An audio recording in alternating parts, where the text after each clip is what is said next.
शब्द युग्म यानी अनल आग, अनिल हवा, अम्ब यानी माता या आम, अंश यानी कंधा, अंग यानी हिस्सा, अंग यानी सूर्य या स्थावर, अनिष्ट यानी निष्ठाहीन श्रद्धाहीन, अपेक्षा इच्छा अविराम लगातार, अवधि यानी समय, अवलंब यानी सहारा, अवलंब सहारा, अचिर शीघ्र या नवीन, अक्षी आँख वाली, अभिज्ञ जानकार, अभिज्ञ अनजान, अनुभव तजुर्बा, आली या बोहरा हो जाएगा, आदि यानी प्रथम आरंभ, आरती यानी विरक्ति और आमरण यानी मरने तक, उद्दत यानी तैयार, और यानी दिशा तरफ, कपीस यानी भूरा, और कपीस बड़ी कपीस ई मात्रा वाला बंदरों का राजा हो जाता है।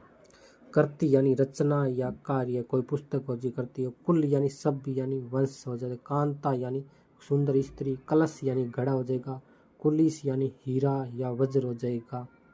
उपकार यानी उपकार मानने वाला कृतज्ञ हो जाएगा, कृतज्ञ जो उपकार नहीं मानने वाला है। गण यानी समूह, तरणी यानी सूर्य, 10 यानी 10 का अंक हो जाएगा, और ये 10 यानी डंक या कांटा या निर्धन, निधन हो जाएगा। मृत्यु, निरुज यानी रोग रहित, कोई रोग नहीं है। प्रसाद यानी कृपा भोग, परिणीय यानी विवाह, परिमाण यानी तोल मात्रा, प्राणी यानी जीव, और पानी यानी हाथ, पावन यानी पवित्र, प्रणीति यानी रचित, परमा यानी सुंदरता।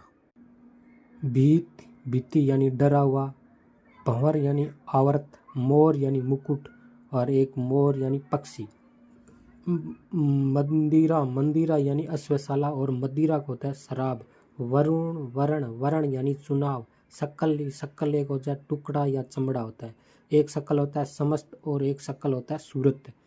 शुद्धि यानी याद, और शुद्धि एक छोटी शुद्धि होती है याद, और बड़ी शुद्धि होती है विद्वान। संप्रति यानी अब तक। सूची यानी पवित्र, हंस यानी एक पक्षी, और षष्ठी यानी 60 वर्ष। आदि यानी प्रारंभ, और बड़ी आदि की मात्रा वाला अभ्यस्त। मरीचि यानी रश्मि, और एक और मरीचि बड़ी मरीचि होती है वो रवि या सूर्य होती है, और एक मरीचि होती है वो रश्मि या किरण होती है।